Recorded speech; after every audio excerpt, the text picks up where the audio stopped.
There's no place to escape to. This is the last podcast. On the left. That's when the cannibalism started. What was that?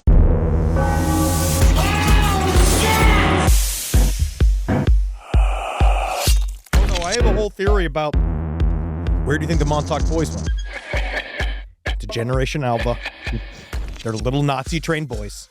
Time traveling into the past. Time traveling into the future. Z is more the Nazis than Alpha. I'm just saying, the broccoli head boys, why do you think they had such stupid haircuts? It allows them to travel through time. Oh, you think the broccoli hair like resists the time juice? Have you done any sort of, first of all, fuck you. Second of all, I'm have you here done with an open mind, man. Have you done any sort of research into Tesla coils? Tesla coils? What do you think of broccoli? I've seen one. You know what a broccoli haircut is? I went to the observatory. I watched the Tesla coil. Do you understand? Fucking awesome. What a broccoli haircut is? Yeah. A bunch of Tesla coils. On top of their well-groomed Nazi heads. Like Yahoo Serious. Yes. And young Einstein. Okay, now you're really getting it. Welcome to the last podcast on the left, Yes. ladies and gentlemen. I am Marcus Parks. I'm here with Henry Zabrowski. Interesting theories. I'm a Montauk boy expert. I bet you are. If I walk the streets of Montauk, I could tell you every kind Bring of boy. me a boys. Yeah, let's go. Bring me the boys. That's your stickball boy. That's your boy that's fucking at the age of 12. That's your boy that is going to go on to become the new The Situation, and meaning that he's going to cause a situation at a public grocery store. Now, is this because on the way to Camp Hero, on the road, as you're driving there, you will pass Hank Zabrowski Memorial Field? I don't know where my father was during the 60s. He won't answer my questions.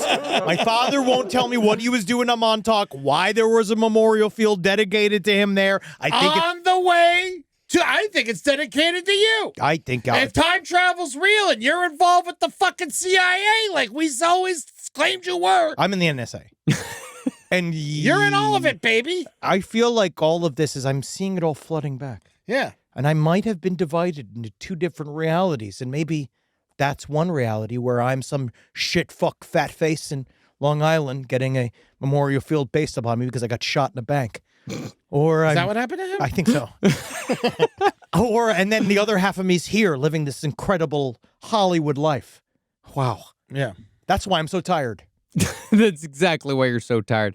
And, of course, we have with us the open-minded Ed Larson, very open-minded this week. I'm here to learn. You know, I'm going to ask some questions, Sure. but I am going to try to accept the answers.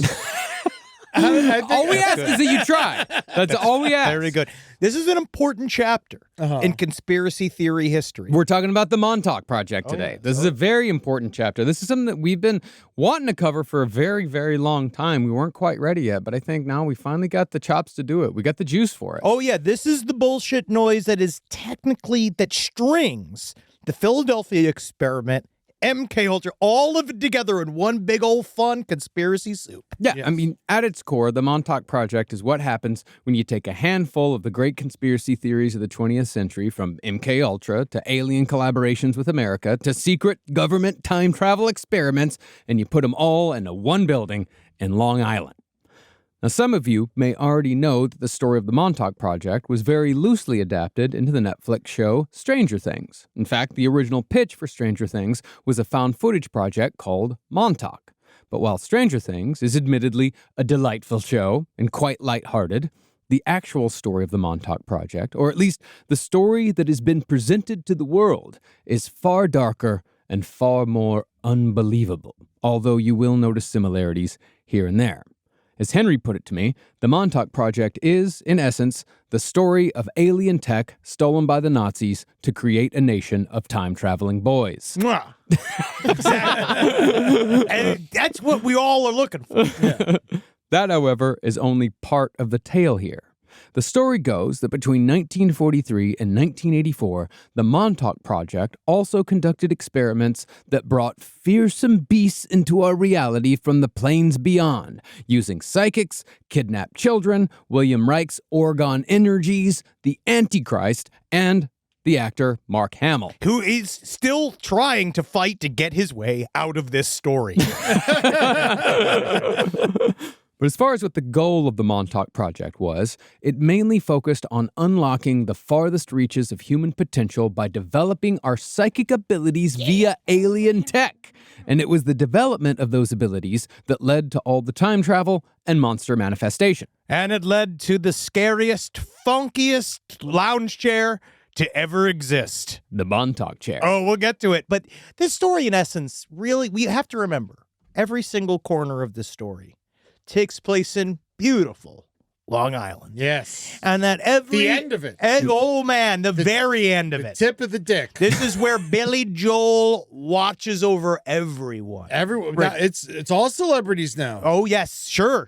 Alec Baldwin, Steven Spielberg's got a compound out there. Alec Baldwin, just be careful around there. Don't try to shoot a Western around there. Right? They're going to shoot you. He's on the softball team. Did you know that? Whoa! Yeah. The picture? And this is, but just remember, I think a lot of what comes out of this story and why we are so obsessed with the story is, I dare you to have a building in Long Island and tell a bunch of Long Islanders that they can't go in it. And what they do, and they go, oh, you mean tell me?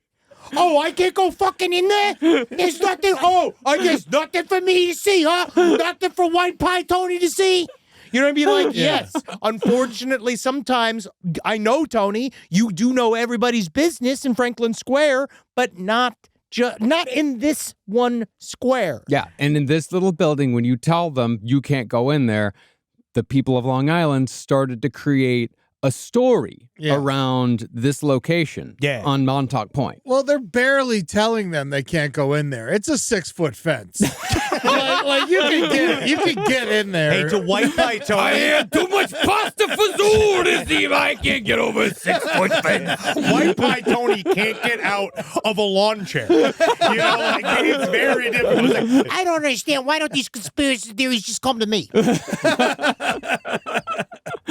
Now, since the Montauk Project is such a hodgepodge of so many conspiracy theories, it can, not surprisingly, turn into a confusing labyrinth of pseudoscience and dead-end narratives quite quickly. Almost immediately. Additionally, the men who tell the story about the Montauk Project are, simply put, liars of the highest degree, pathological even. Some of the claims they make about both the project and their personal lives are either impossible or so easily disproved. But they've built it all into the storytelling. Yeah, the co-author of the definitive book on the Montauk Project, he totally cops to this. His name is Peter Moon, and he says that his book, also named The Montauk Project, is not necessarily 100% true. See? That's just because some of its information is based on intuition, psychic readings, and the channeling of various alien entities. Peter Moon, however, does go on to say that if at least part of his claims weren't true, then the mainstream media wouldn't have spent so many years not covering his book. Like Marcus here. Like what Marcus is doing. Marcus is already shutting down the valve of information as we even fucking go. You tell me I'm the work? I'm covering the book. I'm doing it, man. I'm putting it out there. But in the conspiracy theorist's mind, not covering the book is tantamount to actively suppressing the information contained therein. Who published the book? I believe it was him. No, okay. The first one might have been like pretty legit. It might have been something like Pegasus Press. Or legit in the fact that I don't know if he had to put up his own money to put it out. I don't think it wasn't a vanity pressing. I know that for sure. Yeah, Sky Books. I'm certain. Yeah, that was out there. That was like one of those small, it was a small Sky Books. imprint. I think it's the same imprint that put out Behold the Pale Horse. Cool. I think so. Well, I'd love to meet that fucked up editor. What his fucking life is like. You got Peter Moon on one phone call. You got Bill Cooper on the other. Oh, How my was God. the grammar in the book? It's fine. Yeah, it's like a finely written book. All right, I just want to check. Yeah, it's good enough. It's definitely good enough. But you forget, Marcus, is that you're not giving them the credit of the fact that every single time that they were engaged in work on the Montauk Project, they were being bombarded with hypnotic messaging from powerful radars that were being manned by boy psychics. Yeah, I am forgetting that. You're forgetting that, and every single time you do, I'm going to put your ass right in the fucking corner. Oh. Yeah. And I think it's interesting that a man named Peter Moon shows his ass so often. Hey, it came from a lineage of fellow ass showers. Now, Peter Moon brought the story of the Montauk Project to the world with his 1992 book of the same name, which was co-written with a whistleblower who supposedly worked on the inside of the Montauk Project as a scientist for well over a decade. These two men claimed that after they began publishing in the early 90s, because the Montauk Project was just one book amongst a series of books, including Pyramids of the Montauk, I believe. Oh, yeah. various Which others. is, again, just White Tony's back. Yeah. White Pie Tony's back is covered with a lot of Montauk pyramids. I usually get the red sauce, but it started to give me heartburn. Yeah, so I gotta do is now I take it anally. But after they began publishing in the early 90s, these two men claimed to have been contacted by a multitude of people who worked on the Montauk Project itself. People who have confirmed, Peter Moon said, that everything written in the book is true, even though Peter said himself that not everything in the book is true. But Peter Moon is comfortable living with these contradictions because for him, reality is highly malleable for everyone. In fact, he says that as a general rule, if you think that you've been involved in a space-time project, then you probably have. Because the entire universe is, after all, a space-time project in itself. That explains all my shit with Obama and being with him having lunch on Saturn. Because Barack Obama comes into this later on. Oh, thank God. Yeah. He comes in later. This also connects Project Serpo. It does connect to Project Serpo, yes. Barack And the Obama, secret space program. Barack Obama on Mars, and all John Titor as well. Yeah, it all connects. Yeah. That makes it real. Yeah. What is Project Serpo? Project Serpo no, is we're an not. exchange between us and a race of aliens that we met on a planet called Serpo. They called it Serpo, and we did an astronaut exchange. Oh, okay. Yeah, through the same mechanisms that allow them to travel through time and space. Hold on. So aliens call their astronauts as well? No, we called them astronauts to make them feel better about having aliens So in the all office. aliens are astronauts. Yeah, technically. Fuck. Right? Buzz Aldrin was an alien on the moon. Put that in your fucking bong and God smoke it. damn. I can feel your mind opening. You gotta understand, dude. We already have been the aliens, man. I'm gonna fucking run some mind control on myself for next week, man. This is gonna be great. I'm coming in fucked up. He's just gonna be doing it. That's called whippets. He's gonna be putting a plastic bag over his head to play the pass out game. You're telling me that the fucking man on the moon was inside the moon, Exactly. but he was in the bunker? Exactly. But at the end of the day, the Montauk Project is still a classic old school conspiracy theory that folds in all the old favorites like the Philadelphia experiment, the reptilians, and Nazis. And that's in addition to its own swerves like time-traveling chairs and murderous monsters born from the human subconscious. And so, let's get into the Montauk Project by starting at its location, Montauk Point, located on the easternmost end of Long Island in New York State. Now, supposedly, and I'm going to be using that word a lot today. Well, you know, it's a thought experiment. I counted it. I think in my script, the word supposedly is used 29 times. I think that you need to delete it, bro, and just understand that this is concrete reality, dog. There could be a couple of allegedlys in there. Well, no, that's the thing. It's not even counting the allegedlys.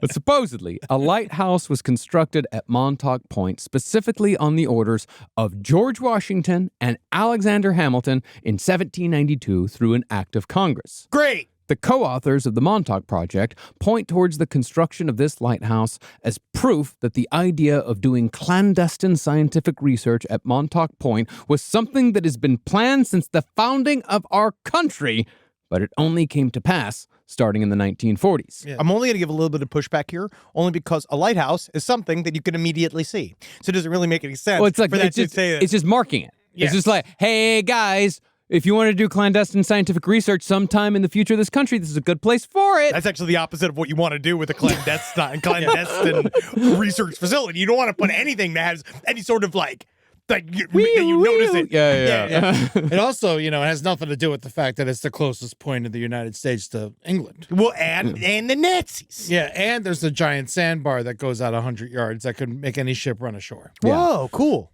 But that's just part of it. That's part of it. That's a happy accident. That's a happy coincidence. When they start digging. 1792. Well, That's why they got 7 floors. Yeah. That's why the Montauk Project had 7 basements. 7 basements underground. Now, just west of Montauk Point is Camp Hero State Park, which until 1981 was an Air Force base called Fort Hero. As far as why Fort Hero was built in this spot specifically, it was believed that if the Germans had decided to invade the United States during World War II, Montauk was a likely invasion point. So, to protect from invasion, we built Army, Navy, Air Force, and Coast Guard installations at Camp Hero, then disguised the entire base to look like a New England fishing village by painting windows on the concrete bunkers and putting ornamental roofs on the barracks to fool possible German spies. But it didn't, because there were Nazi spies that landed on the beach in Montauk. Oh, yeah. And then eventually went through the Long Island Railroad to the city and got caught in D.C. It's just such a funny idea of Nazi spies on Long Island, just being like, hey, what you doing? Nice pointy hat. Hey, what you doing? Huh? Oh, hey, whoa. Like, just like yelling and being like, you're a Nazi. This is white. Don't fuck with New Yorkers and Nazis.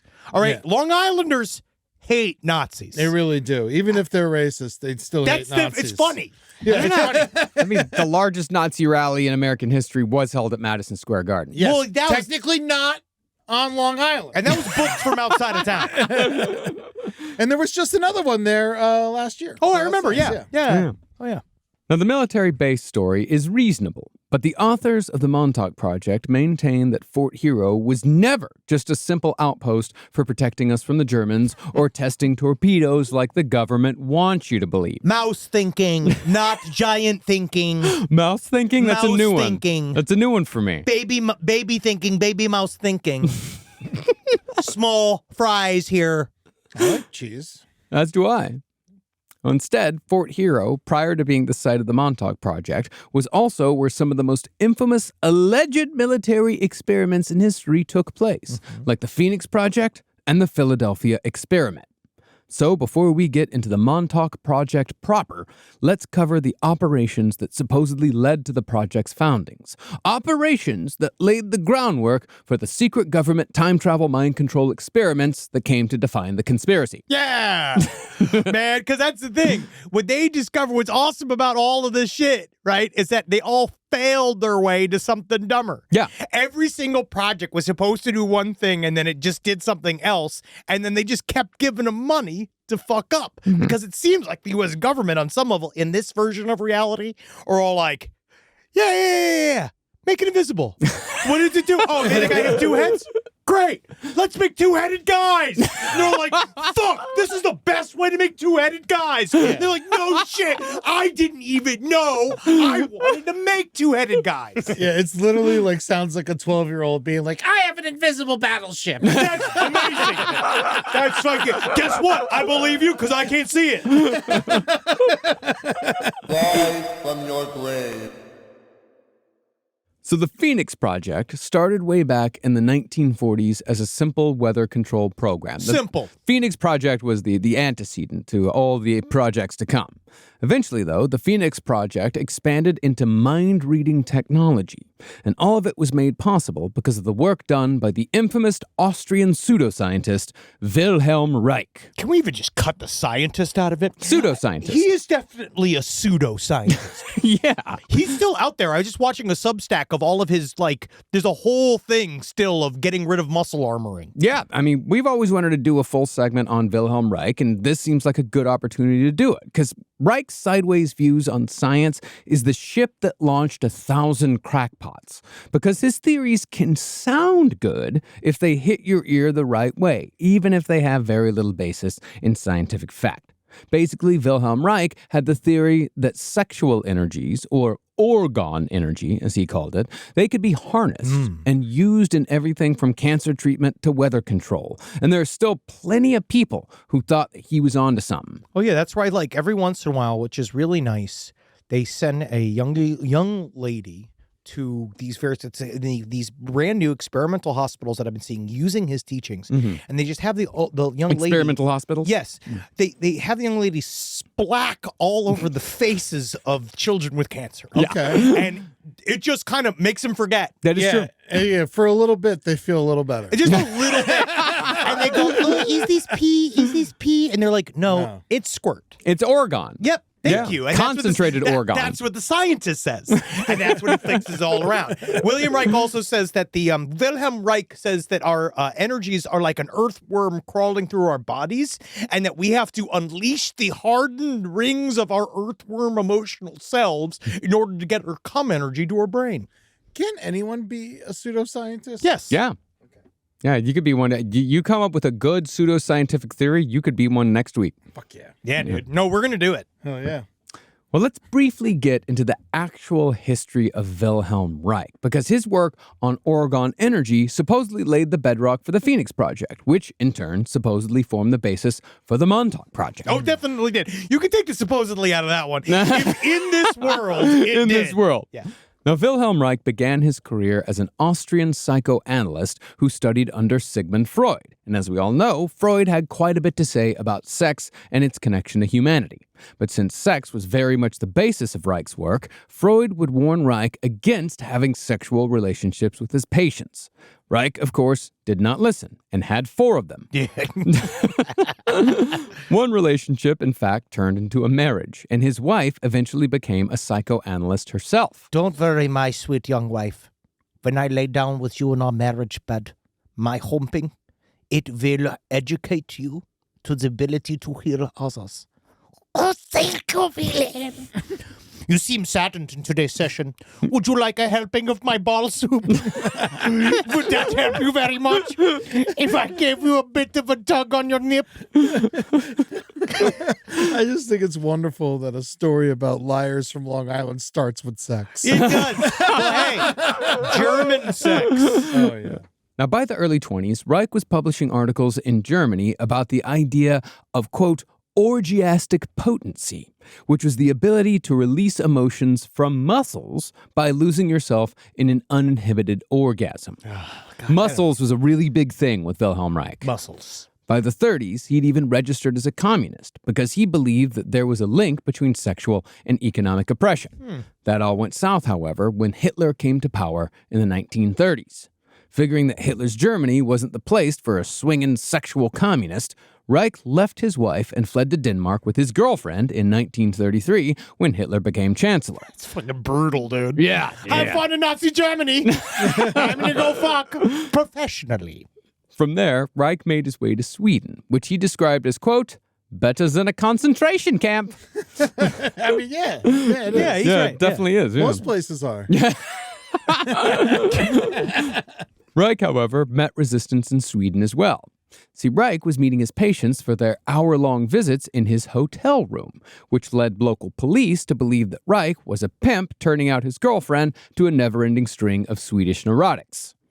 Well, by 1934, Reich had moved on to Norway, where he attempted to combine his psychological theories about orgasms with biology by exploring Freud's metaphor of the libido being an electrical or chemical substance. Now, Freud had himself abandoned this theory 40 years earlier, but that didn't stop Wilhelm Reich from taking Freud literally. This is one of those instances that just because someone is trained by the top minds of their field in a specific time period doesn't necessarily mean it always takes. No.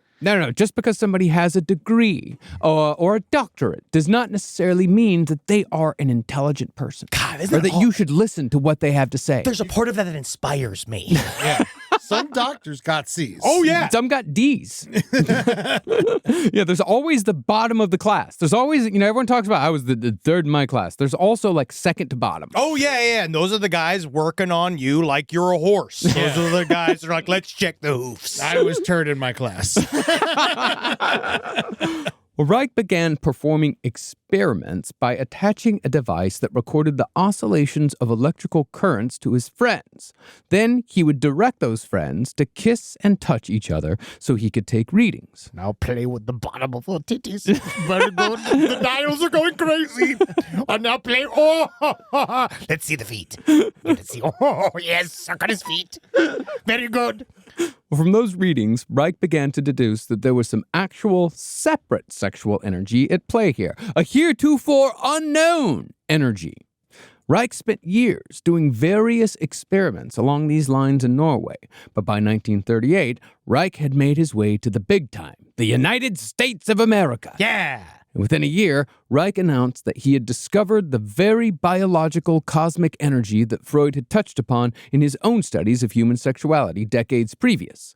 Reich dubbed his discovery Orgon energy, and he soon after opened a new branch of science called orgonomy to study it. I love folding paper. It's not great for podcasts. No, it's not. No, the sounds are horrible. Yeah, but if you guys want to fold some paper, I'll fold some paper. He loves it. Anything he can smoke, he'll put it right in his mouth. Do you think that there's any comparison or any? Do you think that he was inspired at all by? You think? No. Do you think that he was inspired by Vril energy at all?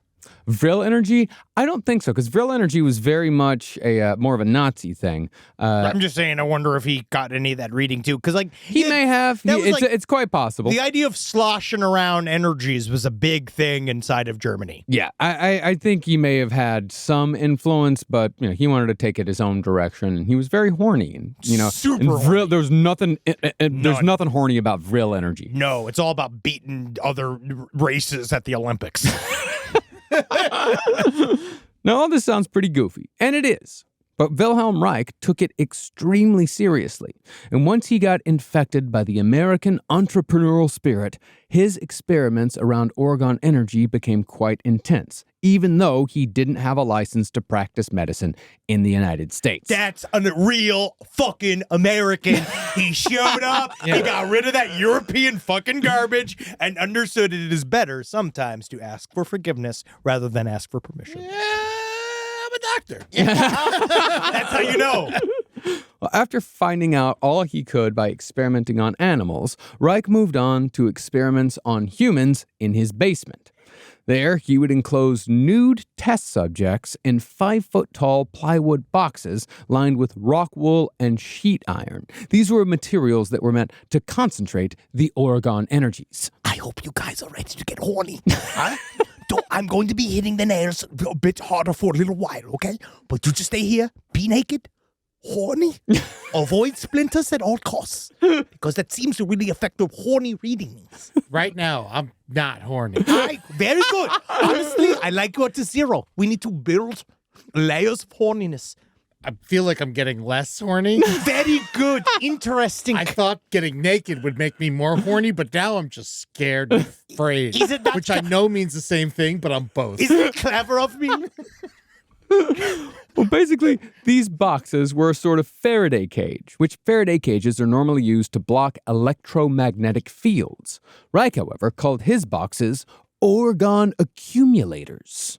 Reich claimed that an Orgon accumulator could grab the Orgon out of the air because Orgon is around us at all times. Clouds fuck. Yeah, and it could transfer the Orgon to the nude test subject in a concentrated dose, all while he sat nude in the box. He or she, of course. Little cumulators. Are you coming yet? I'm coming. I'm coming later. Are you horny yet? Do you want me to poke some holes in the box? Well, it was Reich's theory that bombarding the box with Orgon energy could kill cancer and cure schizophrenia, amongst other things. And he used these boxes on hundreds of subjects over the years. Now, despite heavy criticism from the scientific community, and I do mean heavy criticism. Why? He was a doctor. Everyone likes a quote-unquote doctor. Reich continued his research on Orgon energy, but eventually went too far when he opened the Orgonomic Infant Research Center in 1950. Wow. The OIRC, as it was called, aimed at preventing, quote, muscular armoring in children from birth. Yes. Orgon energy, of course, was supposed to prevent so-called muscular armoring, which was bad. It's bad. And I suppose had something to do with negative feelings getting stuck in the muscles. How dare you say something so simple? Yes, it is that. I read so much stuff. There's a certain position. They call it the Reich position. Mm-hmm. I can't do it here, obviously. Because you have to have sex with a baby? That's called the ending.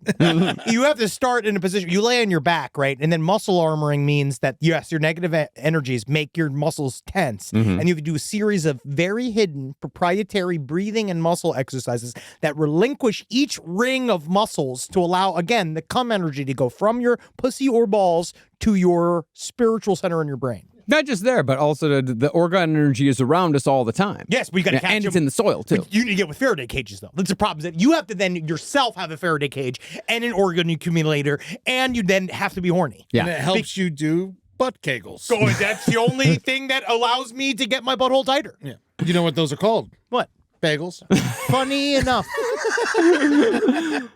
But the problem with combining children with research that What is it? focuses Yeah. on sexual energies, Yeah, what's wrong with that? it tends to bring out the perverts when you start advertising for job opportunities in the paper. Honestly, I was looking at the classifieds for weeks, and I just want to say thank you so much for the opportunity. I actually have a lot of experience in this field. I've made a lot of babies nervous. I've made a lot of children scream. Is there any way I can get in there? Because my family is sick and tired of me. Looking for single white male to make babies horny. Actually, that's kind of my specialty.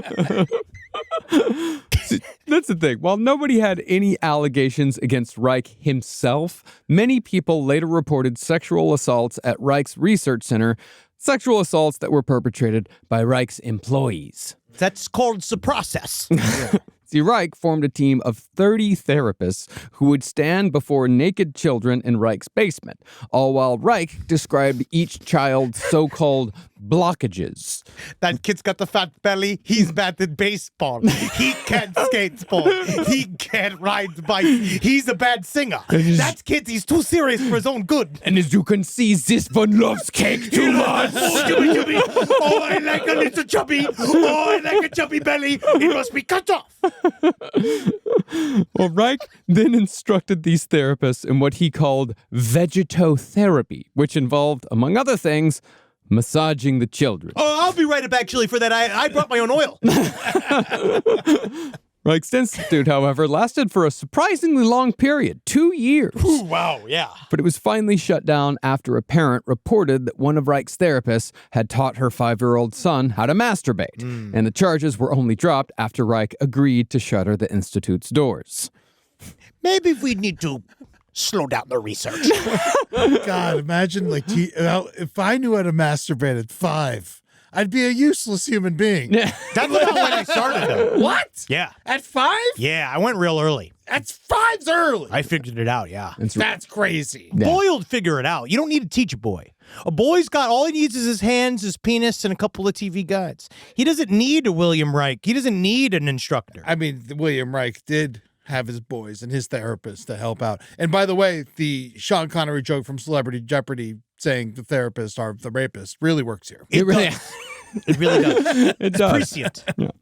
Well, eventually, the people who took Reich down for good were the FDA, because they began taking issue with all the bogus claims Reich was making about his orgon accumulators. Turns out, no proof they actually worked. Reich, in turn, accused the FDA of being... Wait a second. What about all the kids I made horny? Wait a second. I have that adult. I have 7 naked adults in a Faraday cage. What do you mean it's not working? Reich, in turn, accused the FDA of being government hoodlums, and he was soon after arrested for violating an order to not ship orgon accumulators or their parts across state lines.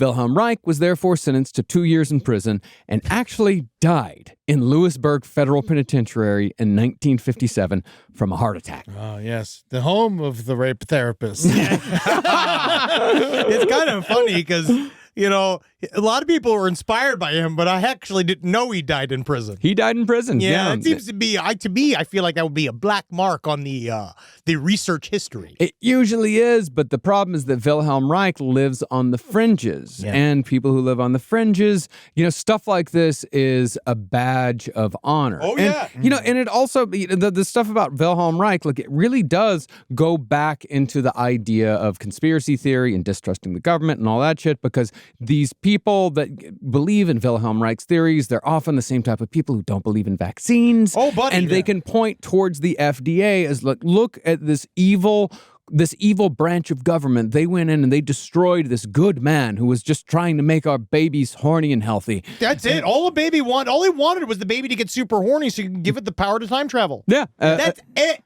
He was the inventor of the Wilhelm cream. The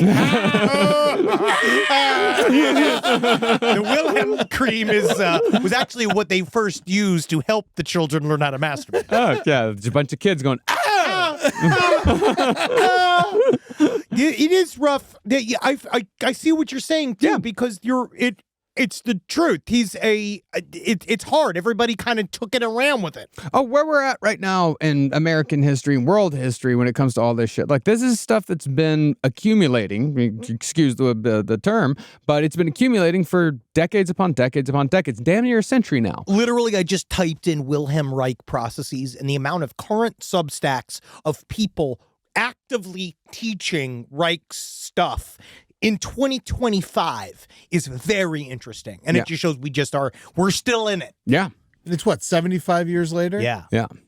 But despite Wilhelm's claims that the government was out to get him because of his Orgon accumulators, it is said that the Phoenix Project, the antecedent to the Montauk Project, they used Wilhelm Reich's theories about Orgon as the basis for weather manipulation, amongst other things.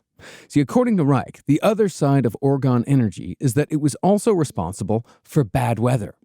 Dead Orgon was said to be found in thunderstorms and hurricanes. And in the 40s, Reich supposedly invented a device called a cloudbuster that could either build up Orgon energy in the air or disrupt dead Orgon through broadcast. And broadcast is going to be a very important thing for the Montauk Project. Oh, yes. It is the most radar-based thing possible. The theory goes that Project Phoenix was partly about controlling the weather using Reich's Orgon technology. Now, according to our whistleblowers, Reich's technology actually worked, but the government abandoned the project because it would open them up to lawsuits if their ability to control the weather was made public. Who's gonna fucking sue them? Is the weather gonna sue them? No, people whose buildings are destroyed by thunderstorms that were possibly, created by the government. If When has the government fucking cared about that ever once? They really don't. They don't give a shit about that. If they wanted to control the weather, they definitely would. Yeah. Yes, and it wouldn't be this bad. No, they would. It would. Well, they did talk about that. We might actually, though, have an earthquake weapon. Oh, really? There is some talk that we might have an earthquake weapon, but it's very different. It literally has to be like drilled into the ground. It's like a whole thing. It's Kwame from Captain Planet. Yes. Was that the one? No, he's Hart. No, Kwame was the guy with the African guy, right? Yeah, Who Earth. controlled Earth. Who's the other one? That would be... Mumbatu. Nope. Nope. Incorrect. Absolutely not. Richard? Richard. I don't know if Richard Mati. Mati. Yeah. He was the dumb one. Yeah. Guess what? Hart didn't do jack shit, Mati. Yeah. Now, am I totally crazy? I thought there was some truth to cloud busting. Yeah, maybe. There's cloud seeding. Yeah. They do that with kind of in all of the weird chemtrail conspiracy theories. There's a lot of weather manipulation in that too. Mm-hmm. We can make rain. We can make rain. We could do, but I feel like it's I don't know if we can though. Yes, we can Why cloud not seed. do it over Los Angeles? Because then? I think it's extremely unpredictable and it fucks with weather patterns, and I think that's why they don't do it. I think it's also really expensive as well. I imagine. And imagine also it might poison us over time. Maybe. Yeah. Who knows? Yeah. Side stories, lpotl@gmail.com. Because that's actually, there is a whole world of legit weather manipulation that's been around. It's just that's the fun thing about conspiracy theory is that stuff like this really does cloud effectively stuff that might actually be real. That's why they like these being out on the internet. Yeah. You sound like a nimbus right now. Tell me, man. I'm about to cumulus all over your fucking forehead, buddy. But weather control was not the only goal behind Project Phoenix. See, while Reich had fled Germany to avoid Nazi persecution, the U.S. government, during Project Phoenix, allegedly combined his Orgon technology with Nazi psychological research to develop psychic computers. Wow! Yeah! As to what a psychic computer is. Yeah, what is it? AI. No, a psychic computer. It's Okay. totally different from AI, you fucking Christ, man. Jesus fucking Christ. Totally different. Yeah. It's so fucking different, it makes me want to scream. Is it Skynet? No! It could be. When it grows up, Eddie. Well, a psychic computer. Peter Moon claimed that sensor technology was developed in the 50s that could use a computer to display what a person was thinking on a mind-reading machine. It was said that Congress, however, once again got cold feet. Supposedly, they were afraid that the psychic computers could be used to control congressmen. So they shut down this portion of Project Phoenix as well. Now, the man allegedly behind the Phoenix Project was a Hungarian scientist named Dr. John von Neumann. Von Neumann was actually a very real mathematician, one of the most well-respected and accomplished in history. He contributed to the development of quantum physics, digital computers, big part of the Manhattan Project. And I invented the yo-yo. Get out of here, Dr. Von Don Moyman. I'm the yo-yo man. So you want to taste, so this conspiracy is already sullying this incredible mind, and you want to sully him even further by claiming he invented the yo-yo. I will say anything I want about that fucking piece of shit. Whoa! I will attack him wholeheartedly, and I hate him and I hate his family, and I wish I could dig up his grave and play with his bones. You can. It just could put you in prison. Hey, maybe I want to go. 3 hots and a cot. But according to author Peter Moon, Dr. John von Neumann was also one of the minds behind the Phoenix Project, and the government therefore brought back Dr. von Neumann and the rest of his team to Montauk Point when the next big military experiment was cooked up in the late 40s. The next iteration was known as Project Rainbow, but some of you might know it better as the Philadelphia Experiment. Yeah! It took place in Montauk, on the very spot where the Montauk Project would also be developed. Now, the Philadelphia Experiment was an alleged top-secret World War II-era project that had the initial goal of rendering a battleship invisible to enemy radar by creating an electromagnetic bottle that diverted radar waves around the ship, which sounds fairly reasonable. It sounds like that could be a thing that might be done. Possible. But it's, apparently it's very difficult, and it turns you into a bunch of jello. Well, according to the legend, the Philadelphia Experiment went awry when the battleship used in the experiment, the USS Eldridge, turned invisible, then suddenly reappeared in Norfolk, Virginia, 600 miles south of Montauk Point. And we also have a whole series on this from many years ago, but we covered this very thickly. Technically, that's what's awesome about our lives and how long we've been doing this, is that series connects to this series, which MK Ultra lies on top of it. JFK is right after it. Mm-hmm. Yep.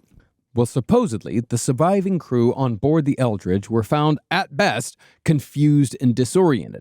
At worst, some sailors found themselves fused into the bulkheads of the ship itself as a result of the unintended consequence of teleportation. Well, you know that Nikola Tesla was told ahead of time by the aliens that he was conversing with that when he was working on the Philadelphia experiment, that they said that they would kill the participants in the experiment. So Nikola Tesla, on the first one of the Philadelphia experiment, actually threw it so it wouldn't work because he knew that the aliens would be mad about it. And so then Nikola Tesla, instead of getting fired, he said, I quit. Nikola Tesla in the year 1943. Yep. How was he there? He was there spiritually, but also physically because time is nonlinear. Time. He worked on the first Philadelphia experiment. When was that? Before this one. 1776. And I guess we're still seeing the results of it. Well, as for the sailors who were just confused, you're just going to move on. Huh? Yeah, of course. Well, you're the one. You interrupted me right in the middle of it before we get. Are there any pictures of this? Like what? Because pictures of what? The invisible battleship? No, the people fused to the shit. No, that would be just that's evidence. Okay, but and that's would be bad for the government to have, so that's why they destroyed it. What about those soldiers? And did they have families? Most of them died a year after the Philadelphia experiment. Effects for those that went on to work on the Montauk experiment. Is that true? Yes. Wow, that's pretty cool. Yeah. Well, as for those who were just confused and disoriented, he was in Long Island. Nikola Tesla went to Long Island. Fine. Lots of people Long Island. It's not fucking Tora Bora. It's Long Island. It's right next to New York City. Yeah. Brooklyn is technically Long Island. Ugh. Sorry, Ryan. Well, as for the sailors who were just confused and disoriented as a result of the Philadelphia experiment, many had to be discharged from service and rehabilitated because the experience was so traumatic. And it's said that most never recovered from the total mental breakdown that the experiment caused. Now, officially, Project Rainbow was halted after this supposed accident, but according to Peter Moon, the Philadelphia experiment was only the beginning of what went on at Montauk Point. Supposedly, Dr. von Newman and his team spent 10 years studying the effects that the Philadelphia experiment had on human bodies, and specifically the human brain. Eventually, it's said that they learned that humans are born with a time reference point, which they claimed was the basic orientation point each person has that connects them to the universe and the way the universe operates. It's like you have like a serial number. Yeah. Or a birth date. No. Okay. Thank you. Right. Yeah. Fucking got it. But no, I would say it's more like a barcode. Yeah. You know, it's like a barcode, like you scan the barcode and the barcode gives you information. Okay. But if the time reference point is changed, as it was with the crew of the USS Eldridge when the Philadelphia experiment hurtled them through time and space, then those who experience a change in reference point can suffer from extreme psychic trauma.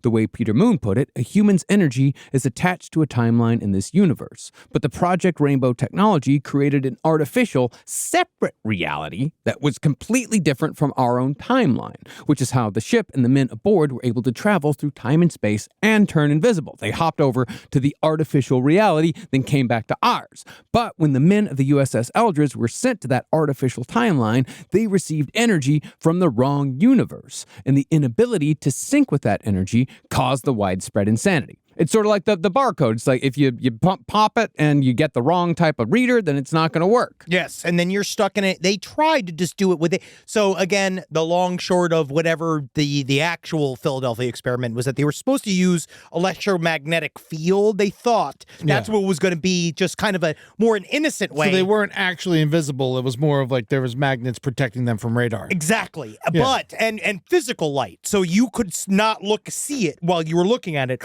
but accidentally they sent it to another timeline. And the only thing that you can do to end that timeline is to close the loop and bring them back, because everyone's on their own timeline. That means you don't actually affect the future, because the future is actually your singular view of the future. Yeah. Each one of us has a proprietary timeline that we are all on and cannot escape from. Yeah, unless someone goes back in time and fucks with the entire timeline. No, but that's only for you.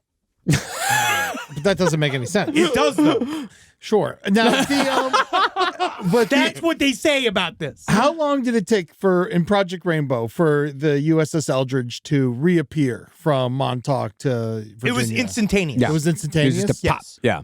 That's pretty It cool. went, and then it showed up in Norfolk, Virginia, with all these dudes stuck inside of the hull.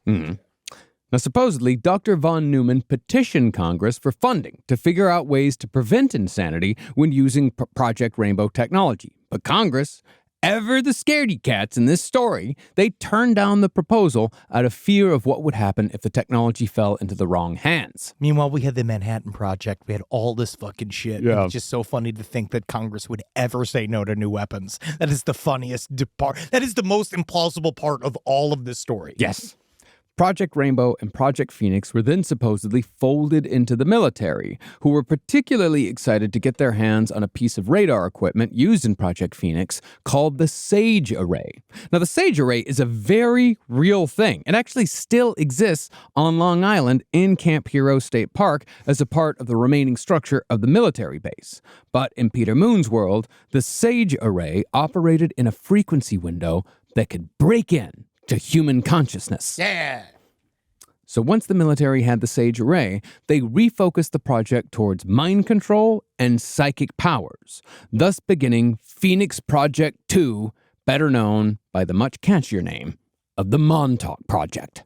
Well, you know why it fed directly in was part of the way they said the Cloudbusters would work is from people pinging Orgon energy off of the receptors inside of the floating Cloudbusters. Yeah. So what they said is this began, so it started as this weather manipulation thing, and they started using psychic connection, using Orgon energy, and eventually they're like, now that we know that the brain, you can hack into human consciousness by, according to these rules, by getting on the same frequency that is coming out of our brains. That is what allows you to see our thoughts onto a television screen. That's what they use, right? Mm-hmm. But then they're like, well, if we can see in, why can't we also talk to it directly? Why can't we just go right into the center of somebody's brain? Which is then the second layer.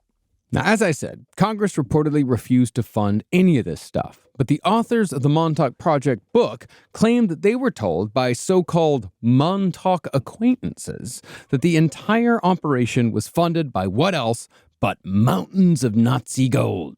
Cool. Allegedly, during World War II, a train carrying $10 billion in Nazi gold was traveling through a tunnel in France when the whole thing blew up. The cause of the explosion was a mystery, and the gold was never officially recovered. But according to the whistleblowers, that $10 billion in Nazi gold was used to fund the Montauk Project for years. Hey, I see you got a pile of Nazi gold there. That's kind of nice. It's kind of nice. You ever had any Nantucket green? Come on, it's the worst weed I ever had. You're going to be so thankful. You're going to be so thankful you're not going to get scared smoking it. You got to try it. Okay, all right. Hey, I'm just an acquaintance. I'm not here to fucking tell you what to do with your fucking life. I'm just saying I see you with a pile of Nazi gold, and I got this little boy I want to make psychic. I don't want any Montauk acquaintances. I don't want any fucking Massapequa consequence. You don't fucking know what I can bring to the friendship. You don't know. Take that back. I'm taking that back. Oh, I guess all I gotta do is just go spend a weekend in Massapequa. Oh, maybe you got to. Maybe you don't know what you're missing, you fucking Malouk. You know what I'm missing? Montauk Project. I'm missing diners. That's all I'm missing. We all are. But the best diners in America. All in Long Island. And so, by the early 1970s, the Montauk Project was in full swing and had expanded to performing experiments on humans, animals, and aliens. Yeah, you didn't think that was going to happen, huh? And I do realize that the alien part here does take a bit of explanation. Not for me. Just accepting. Just ready to believe. Oh, yeah. See, according to the authors of the Montauk Project, the first treaty between an alien civilization and the U.S. government was signed in 1913, while the second treaty came a few decades later, in the mid-40s. These aliens who signed this treaty with the United States government were known as the K Group, and from what I can tell, these were the more benevolent aliens. Alarmed by the development of atomic weaponry, the K Group promised an exchange of alien technology in return for our abandonment of nuclear technology. But when the U.S. government inevitably broke the treaty, the K Group pulled out of the agreement. The K Group were soon replaced in the early 50s by the Regalian Greys. The Regalian Greys. Yeah, the Yeah, and the Regalian Greys were far more evil and not at all concerned with humanity blowing ourselves up. These are your classic alien Greys. The Greys' only concern was a steady supply of bodies on which to experiment, and as long as we kept serving up bodies, they keep giving us technology. As far as the K Group goes, I would imagine that it's K Group aliens that are experimented upon in the deepest reaches of the Montauk Project facility. Although that's just wild fucking speculation on my part. I mean, it's as good as any. So, 1913. Yes. We signed a treaty with aliens. This is important to know. This is true, the backbone of a lot 10 of alien years lore. after Kitty Hawk. Oh, very much so. We're signing treaties with aliens. Yes. Okay. So we're barely in the air ourselves. No, then we met aliens. They said, we can make how do you think we got into the air after Kitty Hawk, man? Because of the breeze in North Carolina. Nah, man, I'm talking about the big fucking jumps. These big jumps. Because everyone says like, oh, isn't humanity so fucking incredible that we went from Kitty Hawk to the moon in 60 years? Oh, did we do that? Or did we trade our souls to the aliens for that technology? Marcus gets it. I mean, it's just gas, right? Yeah. We just set things on fire. It was mostly just science. Yeah. Physics. No, this is a part that in the 1940s when it was the Gaeta Treaty, that was like, we're talking about with Eisenhower. It's called the Gaeta Treaty. Okay. Yeah, and it's actually an asshole. with Eisenhower, that's the 50s. Well, yeah, it was one of them. One of these fucking pieces of shit. Just keep it a timeline, right? They knew about 9/11. They said nothing. Eisenhower knew about 9/11. He's a Long Island base. He's a Long Island base. Aliens. They knew 9/11 was coming, and they did nothing.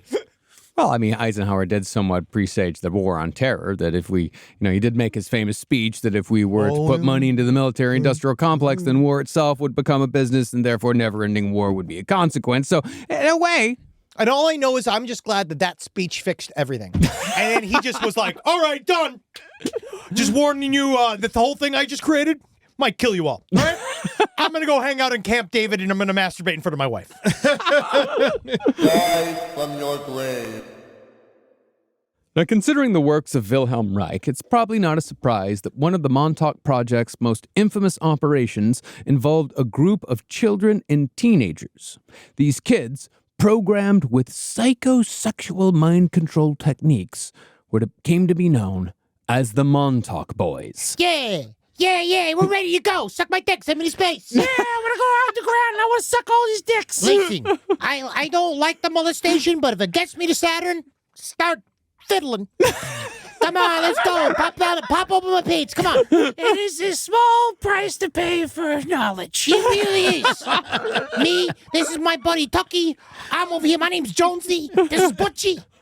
Remember this whole thing. This Stranger Things should have been played by the people that were in Lords of Flatbush. It was not supposed to be Millie Bobby Brown. Millie Bobby Brown is not a Montauk boy. Yeah, they put that in Middle America. They definitely changed the entire tone of the project. Oh, yeah, no, it should have been two kids with a stickball, like a whole get-up, a guy flipping a coin. That's what these are. It's little boys that are... It's the 1970s. There weren't kids in Long Island playing stickball in the 1970s. I played stickball. Do you know what stickball is? Yeah, I played it. What is stickball? It's baseball with a broom handle. Yeah, I played it in Queens as a little kid. Yeah, it's just like baseball. a racquetball. It's a very New York thing. It's a very New York thing. But you can't go to the field. You know, you got to play it in the street. Yeah, stickball. You play it in the street.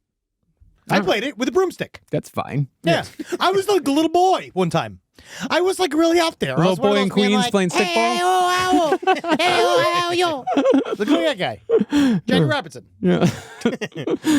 Well, supposedly, groups of young boys and teenagers. By the way, when you say "look at that guy," audience can't see that. Well, I'm just saying, audience it's right can't in see front it. of us. Rob is I pulling know. stuff up I on know the it's right screen. in front of us, Yeah. but we're not doing this for us. Well, you know, we are, though, in a way. Think of that guy.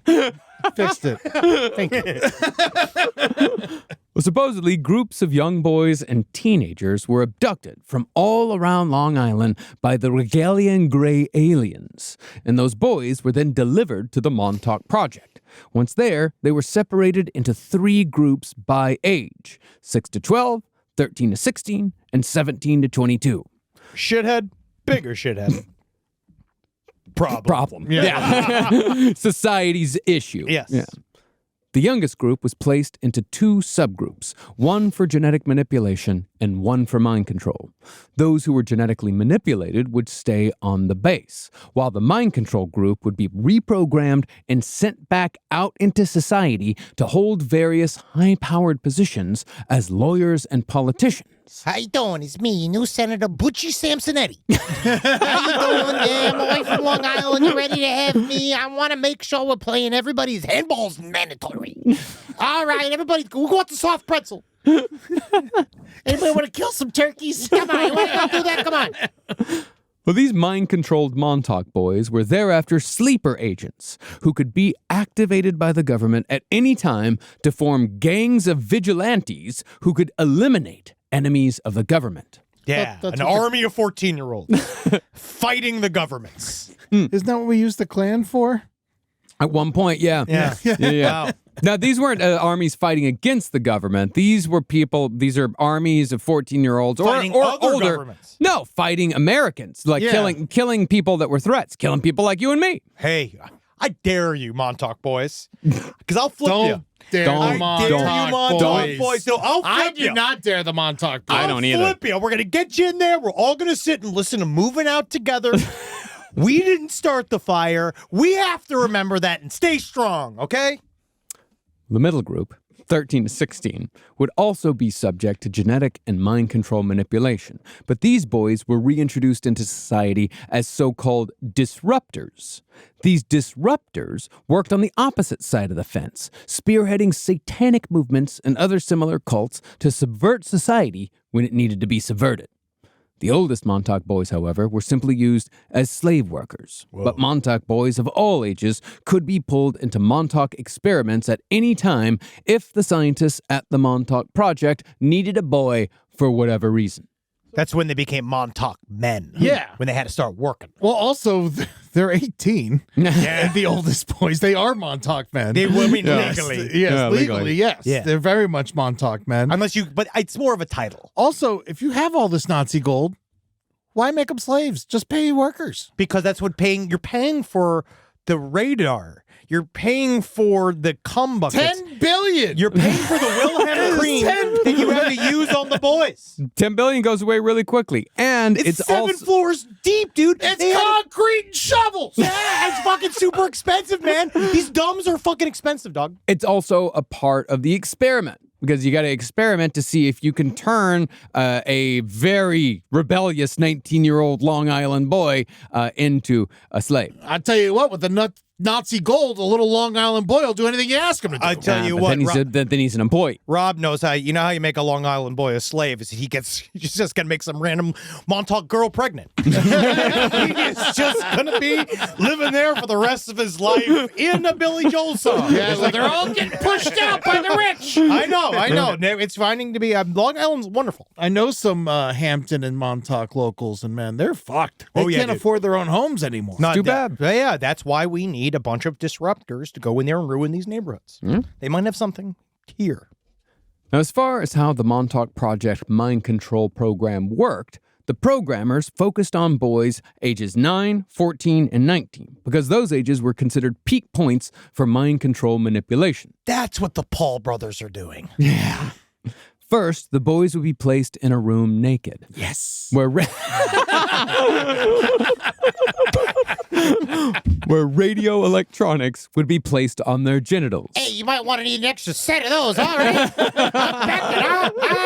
All right. These balls could talk. Yeah. They say something like, get me out of these pants. I'm dying. Then a series of Pavlovian dog tests would be forced upon the boys until they were mentally and physically broken enough to accept new consciousnesses. And these tests were supposedly intense enough where many boys died in the process. Funny. You got nothing to say about that. It's just a slight giggle to many boys dying in the process. Any of those like random Long Island boys exploding and just being like, God damn it, we're gonna need more boys. Somebody fuck these women. We're gonna have to go out there. Someone get me a softball team. Is there a roller hockey rink around here? Call up the Grays. We need another shipment of boys. Excellent. So I was talking to I have a friend who their father grew up in Long Island. We're still close, and I called him before the show to ask like what he knew about. He grew up in the Hamptons in Montauk, so what he knows about any of this. And I was like, did boys go missing constantly in the 60s and 70s? And he's like, I've never heard of that once. What's funny is that in this time period, every single heavy hitter that we've covered that was a mass killer of children, every police officer was so certain that there were just bands of runaway boys and girls that were just running everywhere like they were the Lost Boys in Neverland and like the Foot Clan and shit. And it's just, I just think it was just harder to find boys. Well, they were. I mean, kids were running away from home quite a bit in the 60s and 70s, but the cops, unfortunately, tended to use that as an excuse to not investigate anything, even when the evidence was sitting right in front of them. Like Dean Corll, for example, he was the most famous example in Houston in the 1970s. Killed 27 boys, 29, something like that. Large amount. Forever 27 teenagers. Until one of the boys killed him. One of the boys that was helping him kill other boys ended up killing him when Dean Corll tried to kill the boy. But it was also because Dean Corll might have been involved in a gigantic national network of making children's sexual exploitation material and using that, and the cops might have been on that, those Rolodexes. Maybe. And that's where we get the expression coral anal bleaching. Thank you. Yes. Actually, wow. Yeah. Huh. I never heard of coral anal bleaching. It's a bleaching that gets it to a nice pink. A pink. Because I don't like it when they blow mine out to fully phantom white. Phantom white, yeah. I don't like that because you're pink. Yeah. Oh, no. I want it to see the Polish. I don't want it to just because then when my butthole is too clean, too pure, it's kind of... Oh, you want a piggy hole? Yes, because then it gets uncanny valley. Yeah. I'm bleaching mine till it's clear. Wow. Yeah. I want to see what's coming, man. I stained mine. But I did crazy, though, is a but- deep, dark clay brown. Oh, nice. But also mine is, that's where I see my little time travel ID number. It's right on the rim. You want to see? 69696969. 420. The other side of these tests on the Montauk boys was that scientists could use alien radio technology to pick up patterns of fear and hopelessness. And some of these Montauk boys were supposedly killed at the height of their fear so they could be harvested by the Regalian gray aliens while they were full of adrenaline. And that hopelessness was piped through in them through their mothers. Yep. Yes. Rob, how much did your Long Island mother? Hopelessness or hopefulness? Somewhere in between. All right, good. There you go. Yeah. But, this whole concept of making boys afraid before you killed them to make sure you got the maximum amount of adrenaline, this was all written about in 1992, decades before it was repurposed into QAnon lore. With Montauk, it's satanic panic myths with aliens replacing Satanists combined with MKUltra. Where with QAnon, you've still got the government collaboration, except it's Democrats and celebrities and the deep state replacing the aliens. And who lives in Montauk now? Democrats and celebrities. Wow. Yeah. Wow. Okay, Wow. think about it. We're coming for you. Who else is there? Is Billy Joel? Who else is there? Everybody's there, man. Montauk? House in the Hamptons, Yeah, man. the Hamptons and Montauk. Woody Allen's there. I guess it would be considered the Hamptons. Oh, yeah, Scarlett Johansson. Yeah, everybody's out there, man. Yeah, These De people- Niro. These people are ruining Long Island. It's supposed to be for the fat and us. Oh, the middle is still very fat. Oh, I Yeah, know. oh, It's yeah, supposed to be yeah. for my people. It's not supposed to be for these fancies. Gwyneth Paltrow's too skinny. She's not gonna know what good local dirty Chinese is. No.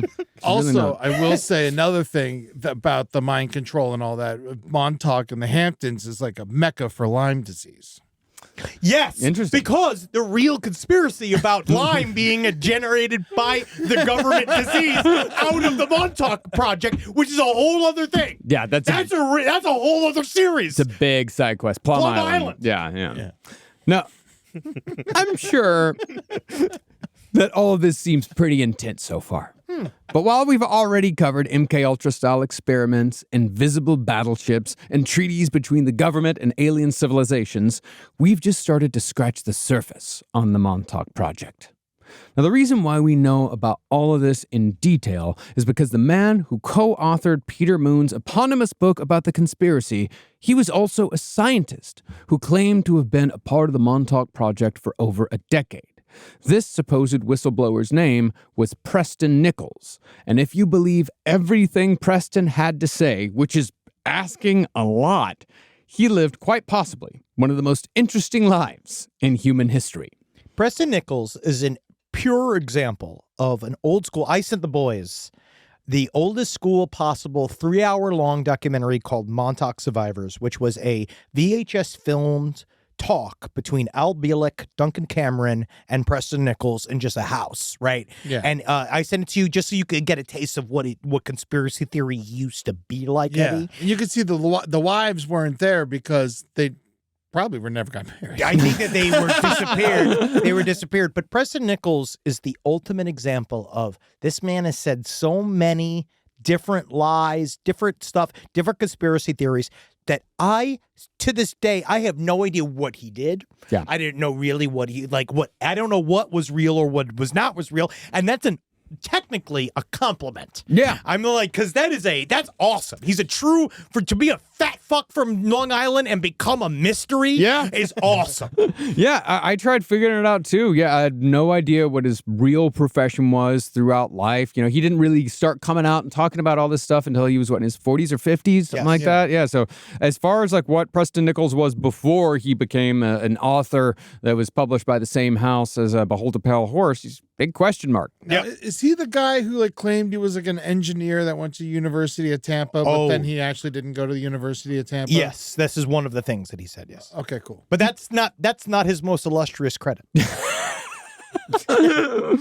Well, Preston Nichols said that he was an electrical engineer and an inventor. He sadly left this world in 2018, but the story he imparted before his passing is an incredible one, and it was told, as Preston put it, despite brainwashing and threats to silence him. Supposedly, Preston Nichols discovered the truth behind the Montauk Project while doing telepathy research with psychics in the mid-'80s. He had found that psychics were having their powers suppressed by radio waves, and eventually he traced those waves directly to Montauk Point.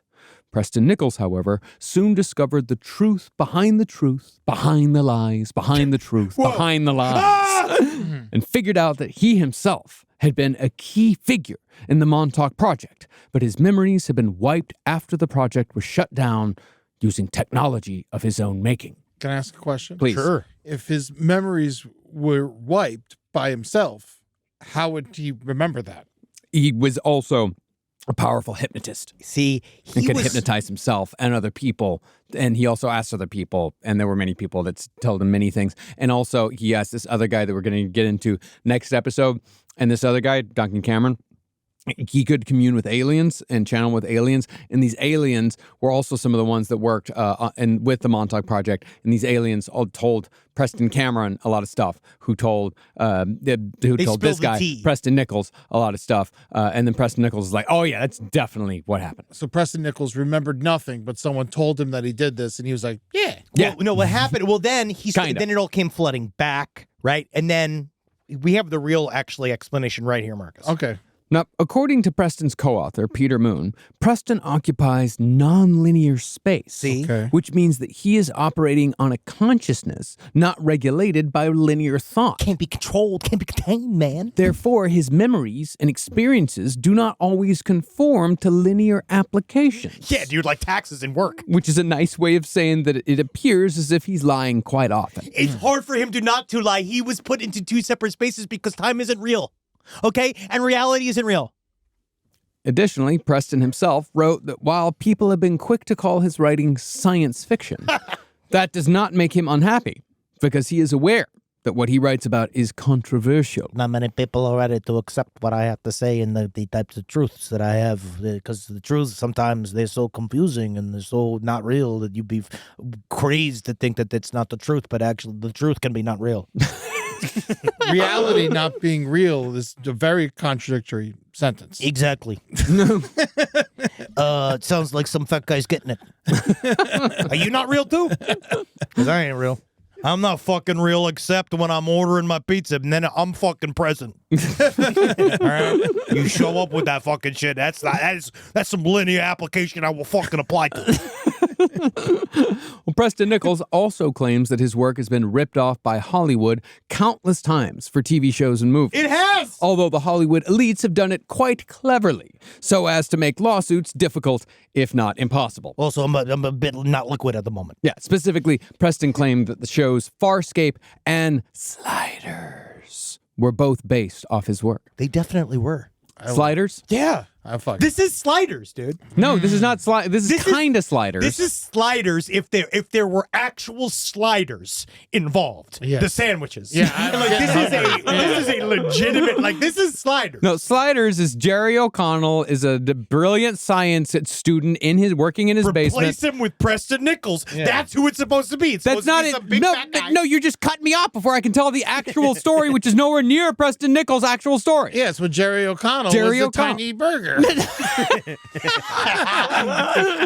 No, he built Confusion. he built a dimensional hopping device in his basement, and then he somehow brought in his professor, the girl that he worked with at the store, and a random soul singer who happened to just be driving by at the time, and then they started hopping dimensions together using the sliding device. I know you're talking about Sliders, but Rob's just put up a bunch of pictures of actual sliders. Yeah. And I'm actually super hungry just looking at it. That's actually a great looking set God, of I sliders. haven't Really? had sliders in so long. There should be more sliders around. When we go to Detroit, we should go to there's a restaurant that only serves sliders. Really? And of different meats.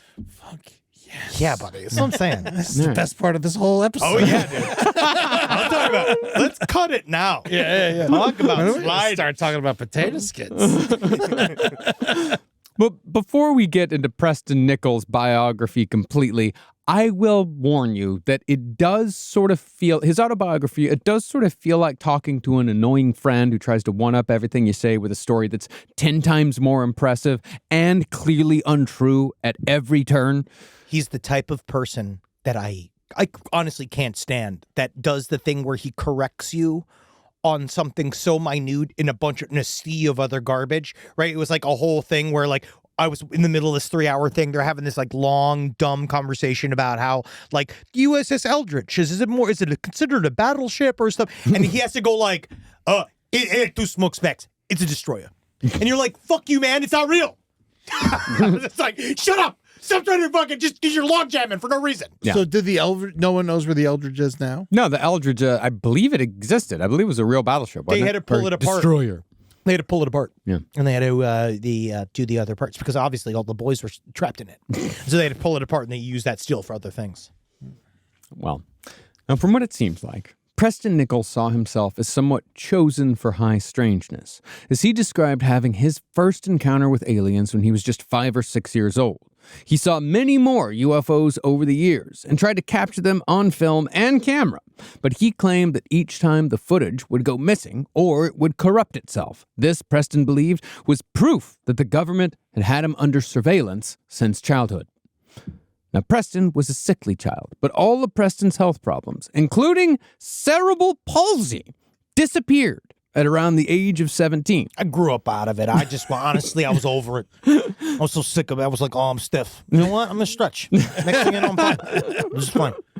Through later hypnotic regression, Preston came to realize that he had been cured of all his ills when the alien race known as the Pleiadians took him to their home planet of Alderaan for medical treatment and education.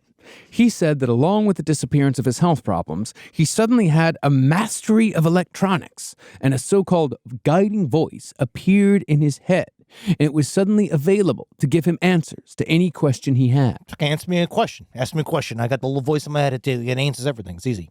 What's the pie recipe down at Basta Bongi's? Well, first thing you need flour, and you need to first of all go fuck yourself trying to even steal that secret recipe, because now I know you're trying to catch me, Slugworth. That's what this is. You're Slugworth, aren't you? I'm sorry, I'm Slugworth. I'm sorry, I'm Slugworth. Don't you make me betray Willy Wonka. Now, what type of UFOs did the Pleiadians use? Big ones. That easy. Cool. They had them big if you're filled with Pleiadians. Yeah, super long way, a lot of gas. Yeah. And where are the Pleiadians from? The Pleiades system from the planet of Alderaan. Yeah. Oh, okay. Yeah. From Alderaan. Yeah.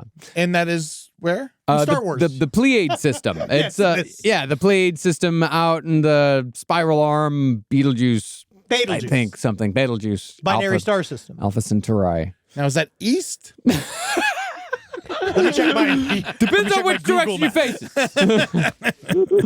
Now, the planet of Alderaan might sound familiar. That's because Alderaan was Princess Leia's home planet in Star Wars. Yeah, see? You'd think this would be a bit of a gotcha moment against Preston Nichols, but it is in fact quite the opposite. That's where I got you. According to Preston, everything in Star Wars is actually accurate to the truth of the universe, and quite a few pieces of media like Star Wars are in fact actual histories, while the history that we know as Earth history is not history at all, but fiction. Yeah, it takes place a long time ago in a galaxy far, far away. Listen, my cousin's a Wookiee. He's crazy, and I said, hey, you should get some like electrolysis or something, and all girls gonna want to be with you, but you know, when it comes down to it, he's totally confident with himself. And it's not Jedis. He's a Wookiee turned Wokey. You know what that is? We're anti-Wookiee here. It's an anti-Wookiee podcast. In fact, we see a guy that started the Wookiee chapter in Montauk, the Wookiees. Yeah, oh yeah, that guy. Love that guy. Same thing. And they got Yoda there. It's all real. Quit asking me questions, all right? I'm trying to finish this 5 hot dog line I have going on here. Now, as far as our history being a fiction goes, Preston claims that the Pleiadians, the same aliens who helped him, they were actually involved with Hitler and the Third Reich, but only because the Pleiadians were involved in a millennia-long war against the Draconian race, aka the reptilians, who had colonized the Earth in the form of the Jewish people. Oh, is that real? Is that, wow, oh my God, I gotta go out there. I gotta go tell some fucking people. I gotta get out. This, however, according to Preston Nichols, Ed, is not a racist statement. I've been trying to say this. There's nothing racist about it. It's just truth. It's just true Jewish people or shape-shifting reptilian aliens. But I love their culture and I love their holidays. Advanced. We are advanced. We're better than you. Listen, they got great food. They got great comedians. You know, when it comes down to it, yeah, of course. I find reptilians funny. A lot of people do. I'm not going to live on Long Island if I'm going to get away with it wrong with the Jews. How am I going to be able to, honestly, because you throw a yarmulke, you're going to hit a reptilian every 5 feet out of you. Why do you think I was so big when I was born? The egg was in the nest too long, and it took forever for me to hatch. Your mom's pussy should have been bigger. Oh, God. If only she was. She'd probably still be around. Yeah. Jesus Christ. You made it real. Is there a relation between vagina size and diabetes? Oh, I know that I was so big that she became a diabetic. Okay. So, yes. Yeah. Side stories LPOTL@gmail.com. Well, as I said, Preston Nichols claims it's not a racist statement to say that Jews are reptilians. To him, it's just a fact. Deal with it. Yeah. It's like how all Asians are hybrids of greys and insectoids. Yeah. That's why they have the worker bee mentality. It's not racism if it's a fact. These are just facts, Yeah. Preston says. It's nothing to get offended over. Why are you getting offended? It's you acting like you're some kind of whatever. Wokey. Yeah. Yeah, you don't be offended. These are jokes. No, these aren't jokes. These are facts. These are the opposite of jokes. But then sometimes what you find out is what you joke about is actually quite serious.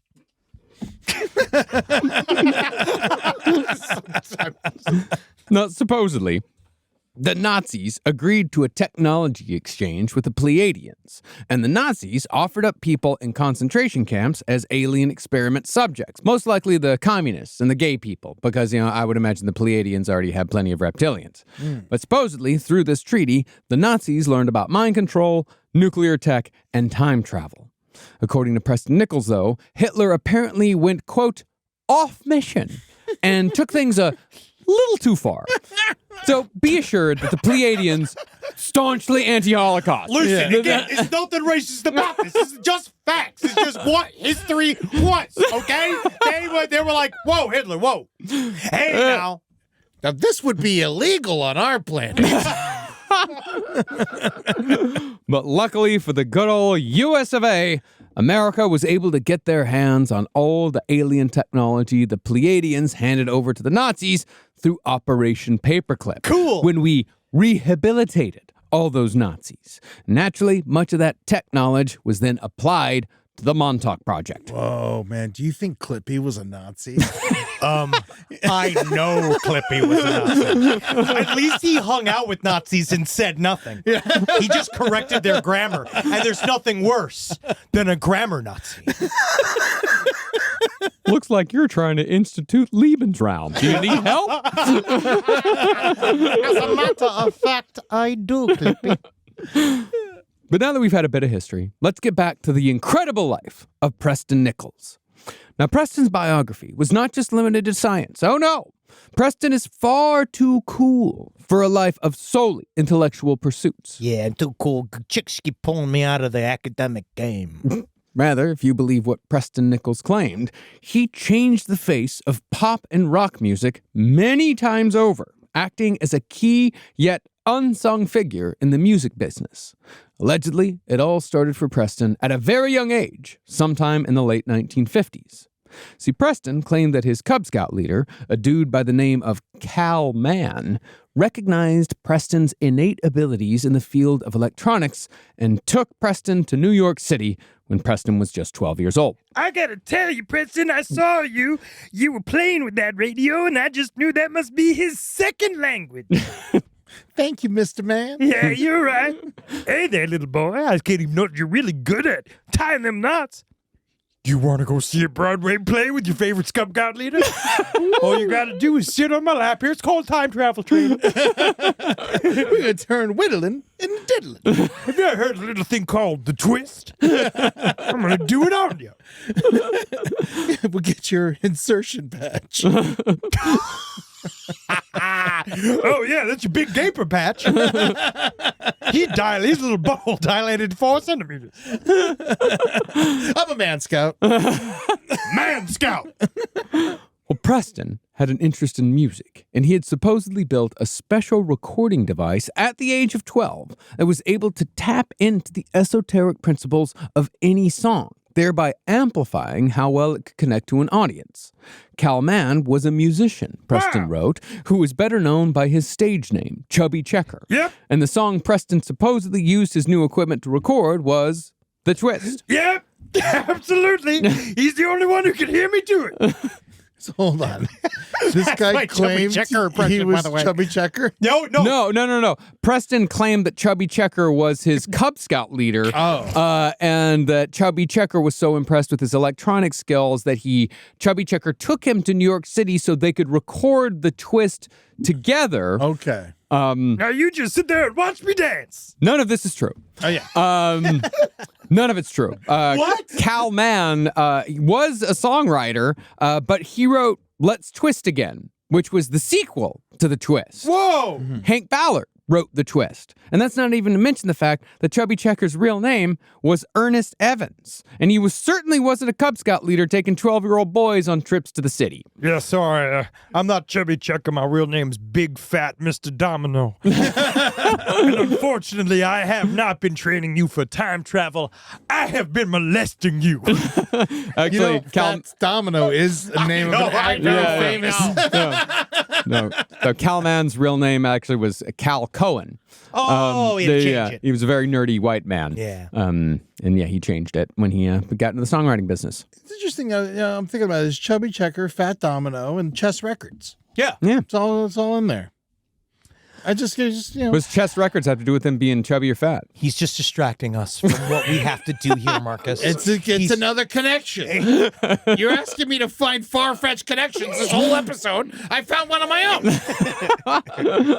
But the thing is about all the information about Cal Mann and Chubby Checker and Hank Ballard, all that's not easily attainable in 1992 when Preston's book was released. Preston he even spelled Cal Mann's name wrong. He spelled Cal with a C instead of a K. So I think that Preston just figured that it was safe to make both this claim and the avalanche of name dropping that's about to come. Also, just because I was such a big part of American history that they had to cut out. It was so hard for them to do it, to cover it up. So it was just like, you just can't know my whole history because I'm the most secret man to ever live. Mm-hmm. Now, Preston claimed that he also worked with the surf rock hitmakers The Ventures on many of their albums as an engineer. And through The Ventures, Preston met singer Frankie Valli, who recruited Preston as the drummer on Big Girls Don't Cry. Is that real? No, of Big course girls do cry. It's like the only person I could see relatively that makes sense in this story is Frankie Valli.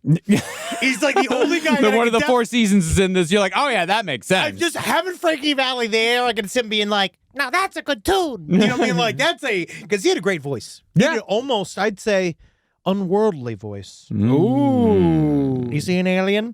If you look at Frankie Valli now, he definitely looks like a Teddy Ruxpin style robot.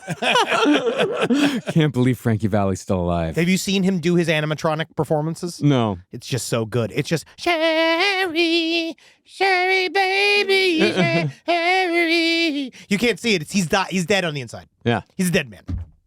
I'm very proud of him. Yeah, he's making money. My mom dated one of the Four Seasons for a second. Really? Which one? Yeah. I don't know. Probably Autumn. But but I know she said it only lasted one date because he tried to go out with her sister. She should have took that. She should have took that. She should have been. Your whole life could have been better. Certainly wouldn't have been worse than my father. Well, the things about these claims, Preston told his readers, don't even bother trying to verify all this. Because after Preston saw the kind of hell that Chubby Checker and Frankie Valli went through with being famous, he decided to have his name withheld on all of his work in the music industry, which is incredibly extensive, supposedly. For example, Preston claimed that he helped Phil Spector develop the wall of sound recording technique. But you didn't put how he said he knew Phil, where he was like, I work with this guy named, his name was Phil, big hair, crazy guy. I can't go into all of his fucking stories because he goes on and on and on and on. I'm definitely bringing all these down, like that he was responsible for the Beatles' jump in artistic ability with Sgt. Pepper. It's like, yeah, they came over to America, and I said, why don't you try recording on the big speaker? Did you see the wall of sound that he built in his barn? No, I didn't. Oh yeah, like there was one of the docs that Rob sent me, Dark Days or something like that. Dark Files. Dark Files, yeah. They go and they interview him behind his broken knobs and like. Oh yeah, dude. He lives on top of bass speaker. Or he lived on top of bass speakers because they said it cleared him that the bass noises below 30 megahertz cleared him of his psoriasis. That is real. He also said that he was the one who told Jimi Hendrix, like, hey, you ever thought about playing electric guitar? This is the movie I want to see. This would have been so much better in A Complete Unknown. If he was in this.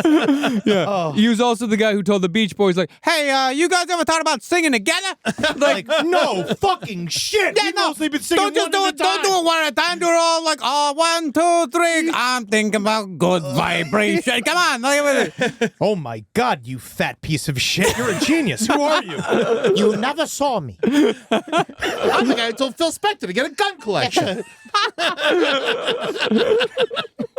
Well, Preston also claimed that he was not only the one who recorded Light My Fire by The Doors, but that he was personal friends with Jim Morrison.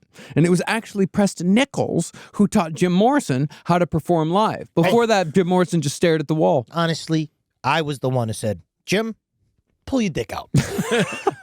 They're gonna love it. It's gonna cause a moment. All right, you got the snooze for it. I want you to go out there and you flap it around. I was the one who said, hey, Jim, you ever thought about singing about fucking your mother? Hey, you ever trying to think about fucking your mother? Just sing about it. Hey, 2 words. Lizard King. Just made that up. Just thought of that. That's you. Done, right? Lizard King, that's you. But interestingly, Morrison's story is actually related to another character from pop culture who also plays a role in Preston's history. Apparently, one of the most powerful psychic and esoteric minds on Earth belongs to the actor Mark Hamill. But Mark actually started in the music business, according to Preston. Preston claimed to have met Mark Hamill through Chubby Checker and Frankie Valli, because Mark Hamill was writing songs for other people without taking credit with his brother Chuck as far back as 1967. That would make him... No, I mean, he was 16 years old. Just something in about Mark 1967. Hamill writing songs for Chubby Checker. Like, it's the weirdest gang. Right? It's a strange gang. Yeah, 16-year-old Mark Hamill. Because also it's funny, because then Preston Nichols also says Star Wars is real. Yes. So he's hanging out with Luke Skywalker. Well, no, he's still just the act. Mark Hamill is just the actor. We're going to get into the Star Wars thing here in a second. Let's not get too far ahead of ourselves. At the age of 16, Hamill supposedly wrote and recorded Beg, Borrow, and Steal and released it under the name of The Ohio Express. Oh, damn! No word, however, as to if Hamill also wrote The Ohio Express's other hit, Yummy, Yummy, Yummy, I've Got Love in My Tummy and I Feel Like Loving You. Actually, I think that was the guy that played Obi-Wan. Alec Guinness. Yeah, he did it. Or as one of the Montauk boys who was forced to have a yummy tummy. Ooh, yeah, he is. Yeah, he does. Let me get some. But the connection to the Doors here is that Preston claims that Mark Hamill actually wrote most of Jim Morrison's poetry. That's why although it sucks. That's really not as big of a credit as I think Preston Nichols thought it was. Like, I really don't do this to Mark Hamill. Yeah. Now, Preston claimed that everything he knew about audio engineering fit into his understanding of mind control, which is what made him, in his estimation, one of the great recording engineers of the 60s, despite his name never coming up once anywhere for anything. See, Preston claimed that sound waves held electromagnetic power, and his later work on the Montauk Project dealt with similar energies, as the Montauk Project was all about harnessing frequencies to control minds and shape realities. It was the music business, Preston said, where all these possibilities were opened up. It's an interesting idea. In fact, Preston was certain that the psychic implanting of messages into pop and rock tunes is how the Montauk Project was eventually able to lure in so many Montauk boys to be experimented upon. Have you ever thought about Billy Joel possibly being a Montauk Project candidate? Oh my God, was Billy Joel Piano Man. No. Scenes from an Italian restaurant. There's no way that was made by all this Nazi technology. Yeah, but Do sometimes. you mean to tell me that The Stranger was inspired by the Nazis? Well, it took only the mean Montauk boys lived. And that's Wow. why only the good die young. Wow. Billy Joel. And Billy Joel hasn't talked about it once, and that's how you know he's a part of it, because he doesn't remember. Yeah, that's true. Isn't it? I want to find his chubby little hands, and I want to find out. I want to go to Montauk and find him on his, because I think he's only legally allowed to drive a golf cart now. Yeah. And so I feel like I think it'd be easy to find him. What do you think happens to those two people that get brought from the back row to the front at every Madison Square Garden Billy Joel concert? Do you think those people just go home? Wow. Do you think Billy Joel's doing that out of the kindness of his fucking heart? Oh, wow. No. Candidates for the time travel program. Yeah. No fucking shit. MSG's it's a slave market. Right. They got to provide a bottle of red and a bottle of white, and of course, has blood and cum. Wow. Or plasma. But in addition to being an unsung hero in the recording industry, Preston also claims movie credits by saying that he was the one who convinced George Lucas to cast his friend Mark Hamill in the role of Luke Skywalker. No shit. As such, Preston said that he was present during the filming of Star Wars, every single scene, and that two psychics were present during all takes. In Preston's view, Star Wars was so popular because Lucas had instructed the psychics to implant psychic messages onto the film itself to make people like it more. Additionally, Preston claimed that he was the one who gave George Lucas the idea for the Force. And later, Preston claimed that he used his extensive knowledge of sound to not only develop THX, but also mix sound for The Empire Strikes Back. Wow. Yeah. Wow. At this point, like when I'm reading it, it's like it's like I can just tell the fucking weirdo that I'm stuck on the train with. And, you know, and that's the thing is what's crazy is that you'd even be describing, you know, the psychics were cooking lunch. We're in Tangier. Yeah. You know, we got the Jedis over there. And the Wow. whole time I'm just thinking, like, you know, Mark could be skinnier. And then me and George, we had a little sidebar. You and we were George. me and George go way back. Yeah. And George Lucas. and George. And we were hanging out, and then, I mean, Obi was working on that new sequel to The Twist. And the whole time, I'm like, this is going to be big. This movie's going to be big. Yeah. Bing bong. Okay, I get it. This is my stop. No. Let me tell you about what I did with Prague music.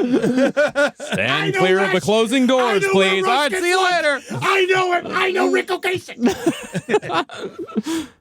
Now, by the early 70s, Preston had either stepped back from the music industry for a little bit, or he was splitting his time.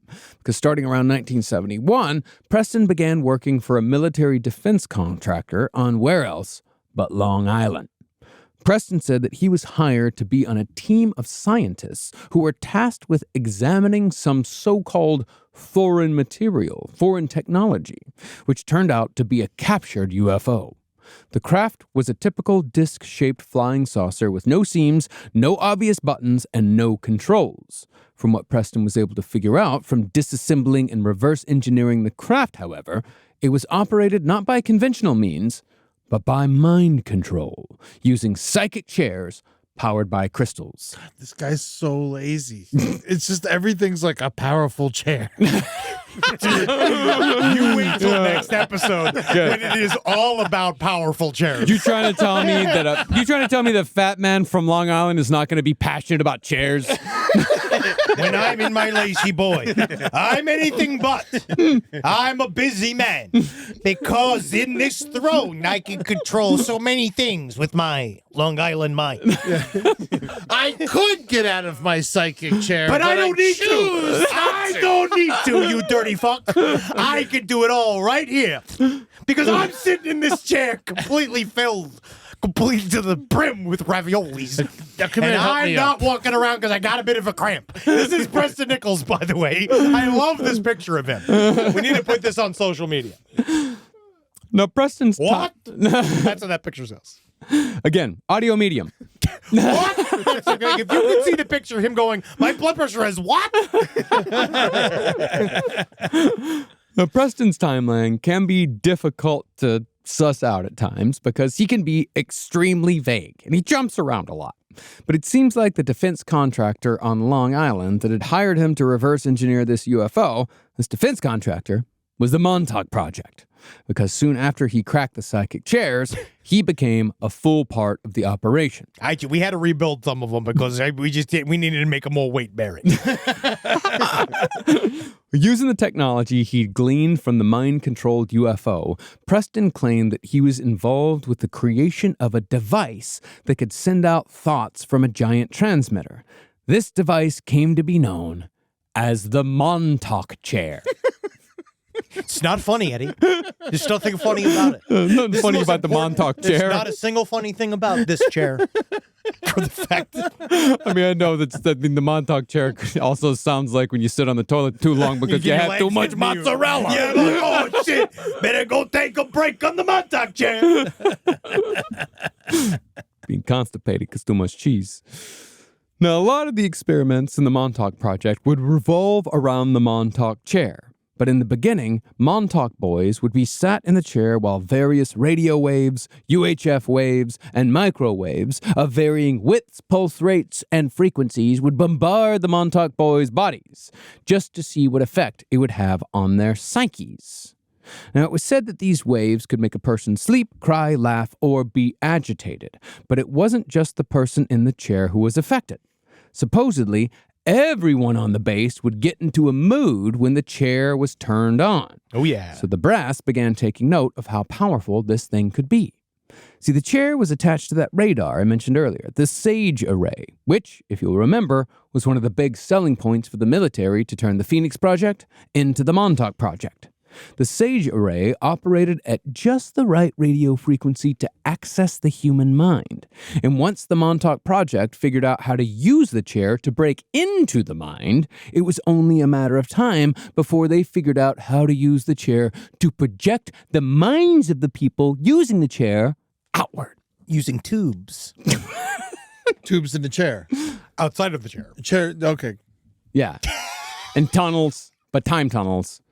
We'll get into it later. That lead to And the they're chair. tubes. They're not pipes. No, tubes.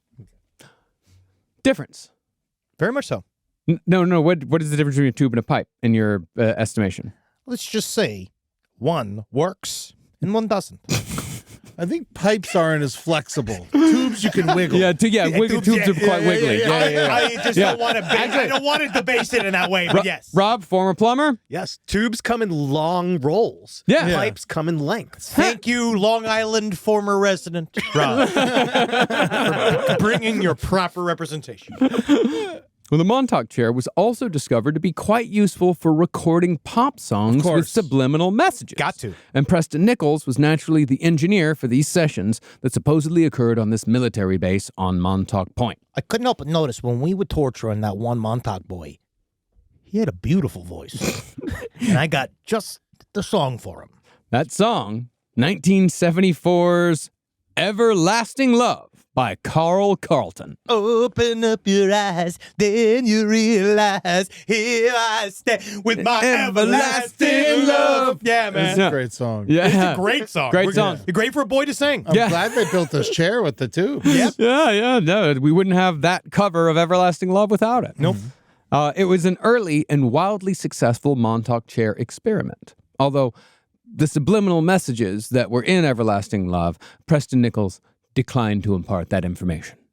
But once the potential for the Montauk chair was discovered, the Montauk Project was able to move from controlling the minds of others to using the psychic powers of human beings to control and manipulate not just time, but reality itself. Yes. And that is where we'll pick back up next week for our conclusion with time travel, with pyramids on Mars, and of course, the Montauk Beast. Yeah. And never mind boys in space. That's all. Lots of boys in space. Lots many, of boys many in boys in space. Many boys in tunnels. Now the Montauk Beast, is that the Montauk Monster? Yeah. Yes. Okay. No, okay. no.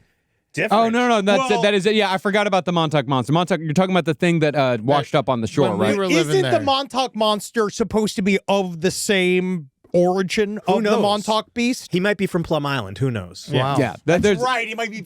I forgot it. Oh man, Plum Island. We got to do next. Yeah, there's a lot. There's a lot We're of different coming things. for you, Lyme disease. Taking Lyme disease down a peg. Oh, God. Or patreon.com/last podcast on the left to see all the wonderful visual cues I did. Yeah, and you could also, if you are a Patreon member, you can tune in live to Last Stream on the Left every Tuesday at 6 p.m. PST, 9 p.m. EST.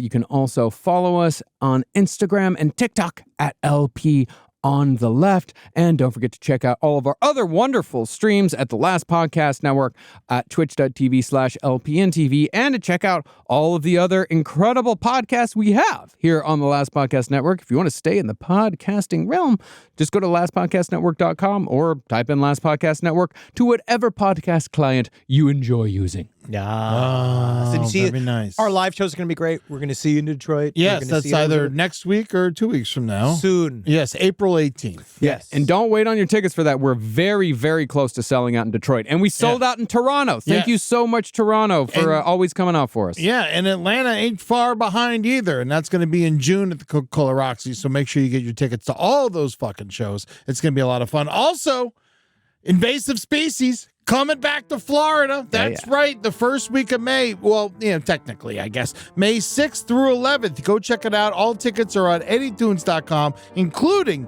3 side story shows in Fort Lauderdale and Orlando during that time. So come see me. The last run was great.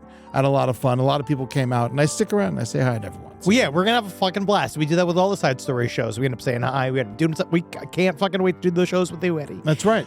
But until then, be a boy in space.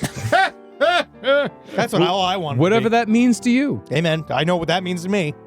Huge fucking bowl and sit in the tub. Fuck yeah, man. Rock and roll, dude. You do that, man? I'm doing tub life now. I used to. I'm in there now. Yeah, I don't tub, but I definitely toilet bowl. Yeah. Yeah. I gotta start smoking blunts on the toilet again. It's I been miss a while. I miss it. Yeah. The thing is, once you start wiping though, you gotta finish the blunt. Yeah, everyone's upset. Well, Yeah, it's hard to share. Hail Satan. sorry, I just got distracted by the whole blunt and the wiping thing. Yeah, sure, of course. Helgeen. Hail Mark Hamill. Yeah. He doesn't deserve any of it. Yes. Neither does Dr. John von Neumann. I also feel like more people need to honestly hit up Mark Hamill about this. Yes. Like, Yeah, he ask needs him to about know how deeply involved in this he Come is. on the show. Oh, would love to. He needs to know that there's a whole world of he's going to be so excited to know Star Wars is real. Yeah. Yeah. Yeah, and if you want to come on the show and personally thank Preston, I think the family would appreciate it. They'd really appreciate it. Well, he didn't have any family. No. Because you can't have a family when there's truth involved. Well, the guy who has a giant pot on his head that lives on his property, I'm sure will be thankful. Oh, yeah. Bye, fuckers.